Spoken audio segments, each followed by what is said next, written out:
Aku anake Semar, aku Bagong aku. Wah, Bagong.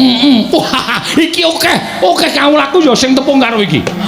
Jarene wonge lucu. Ya lucu ya iso, kejem ya iso. Lho, lucu ya iso, kejem ya iso. Kaya sagedakan iki aku aja tok anggap bergurau. Atau aja anggap sembrono.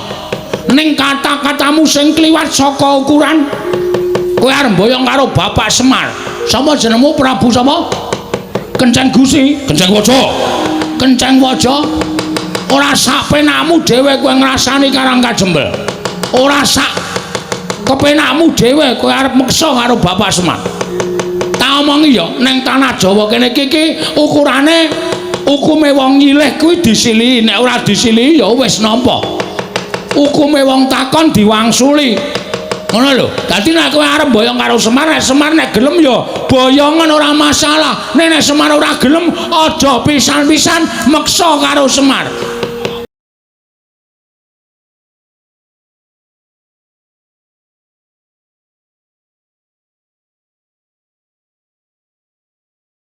Rumangsa ora dolanan kelut. Iki kok malah ana Nalindra sandangane ting Srimbang ora karu-karuan. Sajake Ratu Sugih. Iki sapa? Bagong iki kancamu apa? Kok kaya Jumina ta iki? Sing sok nang omahmu ae apa? Heeh, udu. Kae sandangane ting Srimbang ning suwek-suwek. Iki udu. Oh ya ora tepung aku, Pak. Nuwun sewu sinuwun. Sampun kula tumambuh yekti saweg sepisan menika kula wanuh. Panjenengan menika Nalindra saking pundi? Sinten jejulukipun? Kula nyadong dawuh. Wonten napa kok rawuh enten sudung kula namung gubuk kalit kados mekaten menika. Oh, jagat Dewa Bathara. Ya jagat pangestu Nggara. Kusik sadurunge kowe takon karo aku lan tak wangsuli apa kang dadi pitakonmu? Apa pancen kepara nyata kowe ingkang aran Semar? Mboten wonten kalih, kula menika Semar Badranaya Duda Manangunung Bojogati Juru Dyah Punta Prasanta. Kathah ingkang nyebat kula menika ya Ismaya. Wah, wah tobat. Mongko ingkang gumana musik ana ing atiku, kabeh wong sak negaraku padha ngandha, padha ngandhake Semar Badranaya. Kabeh jagat iki kan keberbeken marang asmaning Semar Badranaya. Ning lha kok jebul marang aku ketemu? Lho, laming wujuding kawula cilik. Mongko iki dudu wujud negara, dudu wujud kadipaten lan sak piturute. Iki mung bale wis maning kawula cilik. Wah, dalah jagat Dewa Bathara. Nganti kondangku ning negaraku wae kalah karo kondange Semar. Monggo Semar mapan ning Nusa Jawa, aku mapan ning tanah Sabrang. Nuwun sewu panjenengan menika Nalindra saking pundi? Tepung nggih. Yen kowe ketemu karo aku kuwi Nalindra saka negara ing Bata Sarimbak. Saking Bata Sarimbak. Yo. Aku Prabu Kenceng Waja. Kenceng Waja. Iya, dasar kepara nyata. Kenceng manis wae kenceng. Bagong aja sembrono. Kenceng kok jenenge kok le medeni to, Pak? Uga ning nyebutake aku Nalindra Prabu Panggulan Jagat. Nek cara nggone dhewe nek kabotan jeneng ngene iki sok gerang-gering. Iki kok malah teges wae. Sinuwun Prabu Panggulan Jagat saking Bata Sarimbak. Dasar para nyata. Wigatosipun menapa? Rawuh wonten ing Karang Kadempel. Kusik, aku gumun karo kowe. Gumunipun ing atase kowe iki Semar Drajating Batur. Lah kok iki akeh piyai-piyai sandangane ora panging sandangan cara Nalindra. Saora-orane cara satriya. Iki sapa Semar? Ingkang wonten wingking panjenengan menika Nalindra Ngamarta Prabu Puntadewa. Prabu Puntadewa inggih walah dalah edian Prabu Puntadewa nganti rawuh ana ing Karang Kajempel ora kok Semare sing tekan negara Ngamarta Puntadewane sing rawuh mrene iki kowe iki wong elok apa piye mboten kula namung kawula lumrah kemawon ingkang wonten wingkingipun menika Nalindra Ndarawati Prabu Sri Bathara Kresna walah edan tenan Prabu Sri Bathara Kresna ki wong sak negara wis padha tepung kabeh Nalindra kang paningal 1000 dasare titis Sang Hyang Bathara Wisnu rawuh mrene ora kok kowe sowan mrono niku pun biasa edan kekuatan apa naming rupane kaya ngono kok ratu-ratu do tekan kene ingkang wingking menika Prabu Baladewa ratu saka negari Mandura walah dalek lha iku sing dhuwur Jumatya niki ndara kula Ndara Werkudara sapa Ndara Werkudara Raden Werkudara Bratasena nggih wah iki aku kanugrahan aku iki kedianan karo Raden Bratasena satriya sekti kalintang jayaning perang bebasan tinatah mendat jero menter tinumbak bengkung sinuduk putung ning negaraku Semar kowe tak kandhani kawulaku padha kedanan karo Raden Bratasena nganti omahe dipasang gambare Raden Bratasena wah mergo saka kondange Raden Bratasena saka nggone digdaya kliwat saka ukuran menungsa lumrah mangke riyen to kawula sampeyan niku majang gambare ndara kula iya kok mboten majang gambar sampeyan mongko sampeyan niku sing dadi ratune kawula sampeyan kok gambar sampeyan mboten dipajang napa mboten lara ati lho lara ati nggo ngopo aku mbutuhke kawulaku kuwi mbiyen dek nalika aku golek swara saiki aku wis dadi arep majang celeng ya sakarepe arep majang Werkudara ya sakarepe sing penting suarane wis milih aku wis dadi ratu aku nyam kamukten aku dadi wong mukti kawibawa Cakrawati Mbau Denda ana ing negara ing Batasari Mbak kawulaku melet-melet ya mudhara iki termasuk nganu reng termasuk apa pemain bal Pak turu apa reng awe mau ngelekke aku saiki gendhe kowe ler-lerane truk penak banget iya wah edan yo Semar aku ngakoni yen kowe iki wong kondang aku ngakoni yen kowe iki wong pinter ora aneh mula sangganing para satriya pepethinganing para satriya mustikaning satriya padha sumuyut nungkul marang Semar Badranaya biya-biya ha nggih sakniki kula tak nyuwun prisa sinuwun Prabu sinten wau Kenceng Waja ya Prabu Panggulan Jagat nggih Prabu Panggulan Jagat menika rawuh mriki badhe menapa Semar wonten dawuh aku kuwi sedih aku kuwi dadi Nalindra ning negaraku dina samengko negaraku kuwi lagi ketaman pagebluk negaraku lagi dikeman welaing Jawata kawulaku padha kasangsaya uripe ora kepenak tetanduran ora ana ingkang tukul lemah padha garing megingking mula ora aneh yen negaraku ketaman pagebluk akeh para kawula kekurangan sandang pangan bekasan landang lara sore lara esuk mati esuk lara sore ketiwasan wis akeh yang padha tekaning mati blasah kaya babatan pacing mongko aku dadi nalindraning para kawulaku aja nganti aku dirasani dening para kawulaku mula aku mbudidaya ngupaya srana supaya negaraku entuk tamba bisa uncat saka pakebluk ing tumama nggih aku nglakoni tapa brata nglakoni sare narite sesemek ron raja mula bebantal Batasari Mbak aku entuk sasmitaning dewa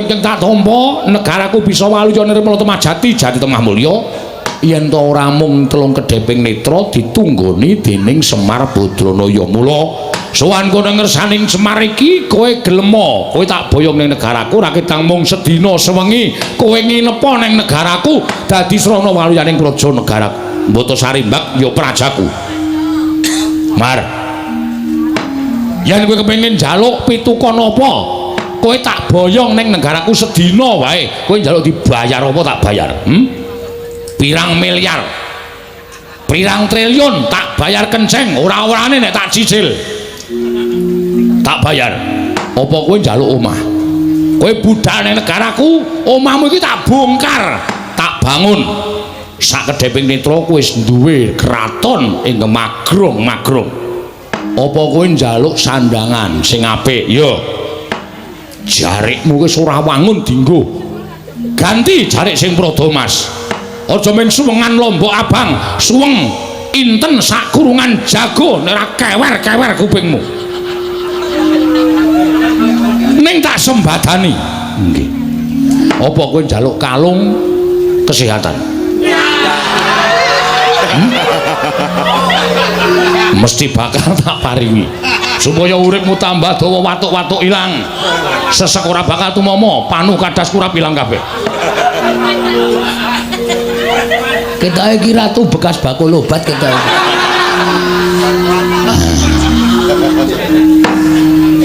ning yen kowe njaluk ijol wujude lemah pirang hektar bakal tak tukokake waton kowe gelem tak boyong ning negaraku Mbotosari Mbak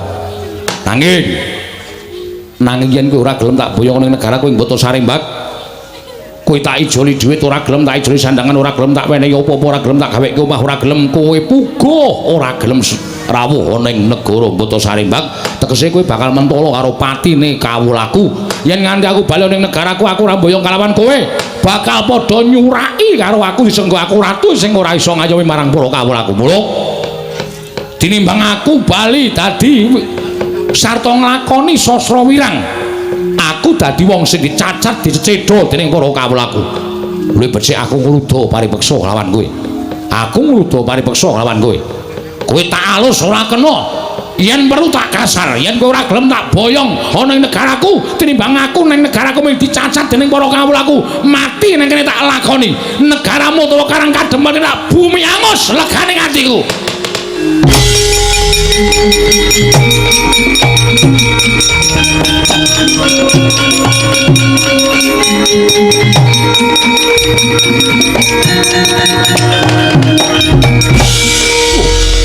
Sowoy aku ngucap bumi angus Karang Kadempel kok ana menungso matane gedene rajamak-jamak iki sapa iki nek nomripanmu gatena gobokmu putrane Ndara Werkudara Dardenanta Sena kono ini cuweke cengele nilai sedelo moh alah moh sapa iki iki dudu anake Ndara Werkudara iki teleke Ndara Werkudara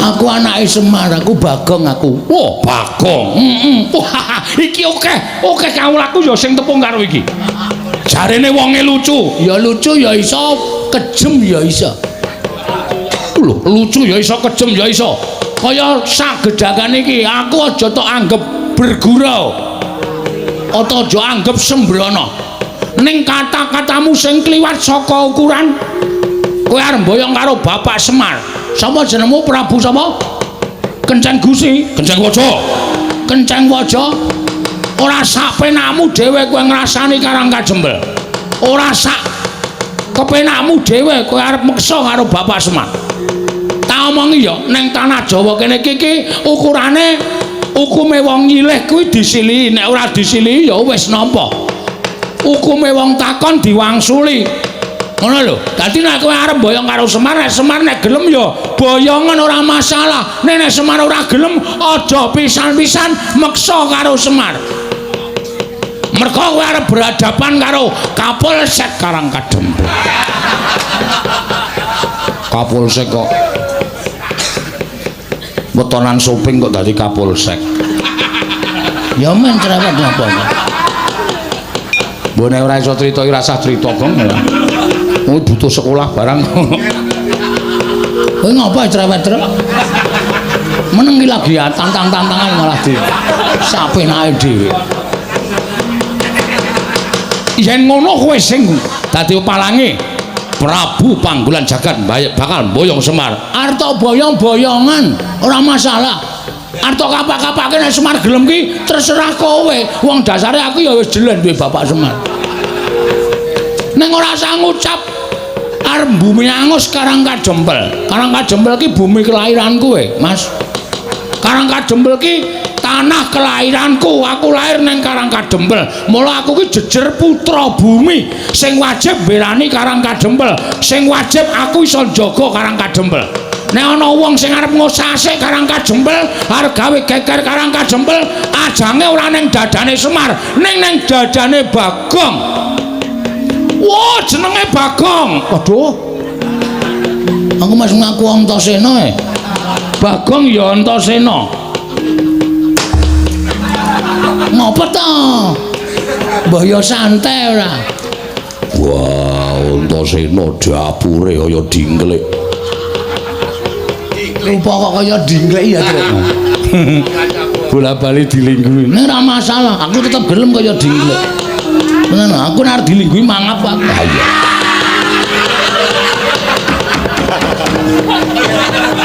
Mangap. Dadi kowe sing dadi upalange Prabu Panggulan Jagat. Dasar kepara nyata. Arep nang kene iki akeh satriya akeh Nalendra. Neng kowe rasa kuwatir, kowe adepane karo aku. Aku nek diwangi para Nalendra aku ora gelem. Katentreman, kabagian, kanikmatan ning kawula Karangkajempel do mapan ning Karangkajempel kanthi tentrem kuwi nang pundhake Panakawan Bagong. Dadi kowe rasa kuwatir, aja wedi kowe nyawang karo satriya-satriya iki. Satriya-satriya iki tamu kabeh. Nah umpamane iki dadi gelut antaraning kowe karo aku, sing nandangi ya meng aku. Waladal. Cengengesan. Kandhane malah mangan apa gumoh-gumoh. Lho, aku ki guyu ora gumoh. Ayo kowe rasa kokean gunung tanpa guna. Nek kowe arep gawe geger Karangkajempel, Bagong sing ora trima. Weh, ladal. Yen ngono kowe wani karo aku, sing tak wedeni apamu? Wah, yen ngono nang endi papane wong neter ganti dayan. Kaya apa aku sing bakal tekani mati, kowe mati aku mboyong Semar. Aku mati, Semar lestari mapane ning Karangkajempel. Weh, lah kaya ngono ucapmu kowe, ha? Ora ngerti Bagong nek wis nesu tenan. Wis tak antepi kowe nandhang karo Bagong.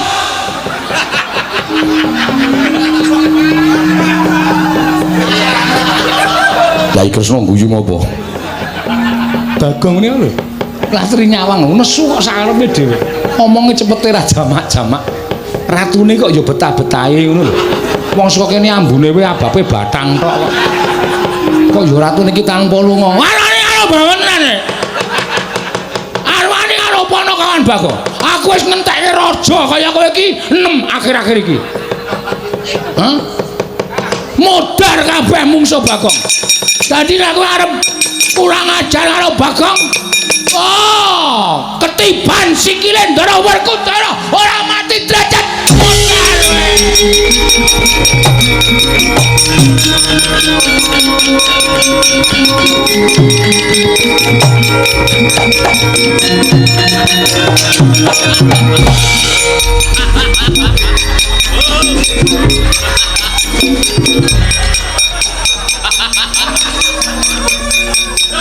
Wah. Ora ana centelane apa? Ora ana iki ora tak gawe ning tenanan lho.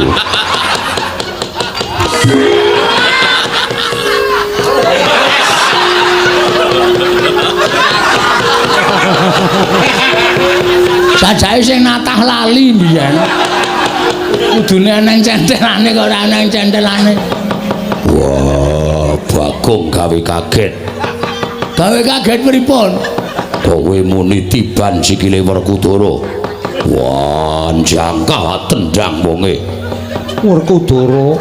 Lah kok dadi kowe melu-melu perkara iki? Werkudara, lah kok dadi kowe melu-melu perkara iki? Aku krungu Bagong muni ketiban sikile Werkudara, pecah sirahmu. Kaya wong kaget aku terus jangkah. Sirahe ratu mau terus tak tendang. Wah, dudu salahku, salahe Bagong. Kok sik, kok salahku ngopo? Wong aku ora ngopo-ngopo kok. Aku rakon. Kula mboten mboten akon sampean, kula mung muni ketiban sikile Ndara Werkudara pecah sirahmu. Aku terus jangka. Sing muni akon sapa? Aku ora mung ngomong to. Sampean niku sing kagetan. Wah, edan. Ora edan iki tenan. Ora ana wong dawuh kejaba nek aku Ndara niki mang tendang iku kalimat perintah.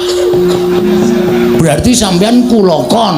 Nek kula muni ketiban sikile Ndara Werkudara, apa ana kalimat perintahe? Ora ana to? Wah, ampun rika ditandangi. Sing nantang ki kowe, sing nendang sapa? Sing nendang daramu Werkudara, sing nendang tanggung jawab. Aku amen padu. Ora ngopo-ngopo. Pripun Den? wah, celeng. Kapusan karo Bagong. Lah wong niku kudu nganggo pikiran, kudu nganggo. Niku lek medantan sing apik Ora iso. Wis ben nang kene wae.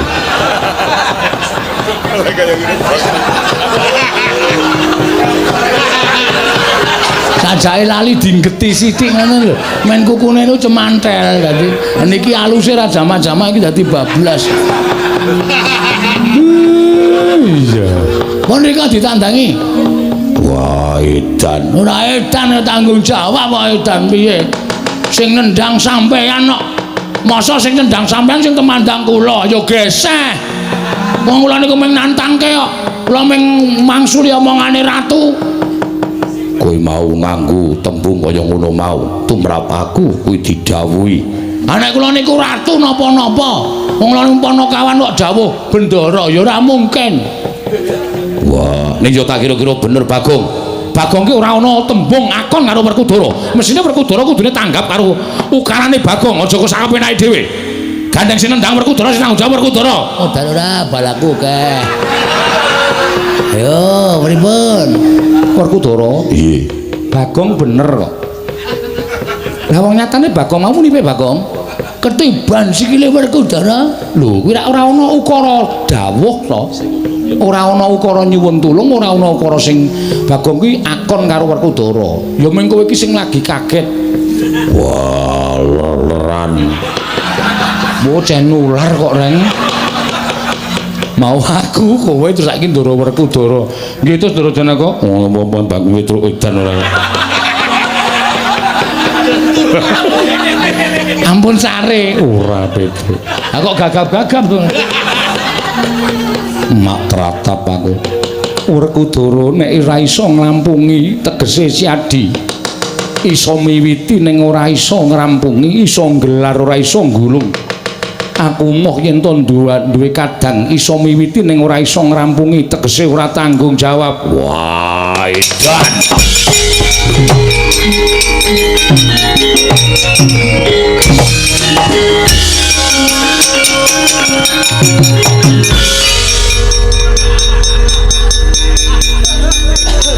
Ngono to karepe.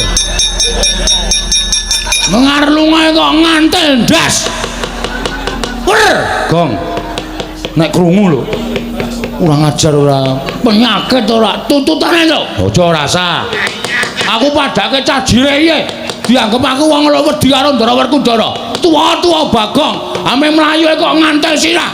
Iki perkarane ratu ora karo Werkudara. Ning saiki diganti Werkudara karo Bagong. Gong, ora saidan kok. Ora tututi. Gong, ora saidan, ora sah. Gong, ora sah. Ora sah di ngono ora sah to. Sabar. Karo Bendara kok semen ngono. Aman to, Tru? Ora sah. Mangkel aku. Gugu karepe dhewe. Aja tak pisah, lara dikeplan Ndara Werkudara. Ha kowe ya gawe masalah. Kowe gawe masalah apa? Aku ya Tru. Ben ora. Ora tok penging. Mbok doyak kono rawani. Ora wani kok dadak. Mau tak tutupi iki ya ming kanggo akting kaya mudhara kono ora. Bagong mesti ora pisan ora pindho mesti gawe rame. Ora ana aku ditakoke. Aku ki gawe rame ki gawe seneng kok, Pak. Mong gawe seneng atine wong ki ngibadah. Ha iya. Bener. Sinuwun kula wis matur to. Gegayuane wis arep lakon, pacobane ya cemepak. Iya Kyai Semar, sak banjure kula nyuwun Ndara Baladewa, sinuwun Ndarawati, kula aturi ngawat-awati tindahipun Ndara Werkudara. Mergi saking paningal kula niki godha niku mboten baen-baen. Iya Kyai Semar, yen to ngono aku nyuwun pamit metu njaba. Iya Semar aku njaluk pamit metu njaba. Aku ya tak metu njaba wae, Pak. Iya. Kancane sae do metu njaba. Iya.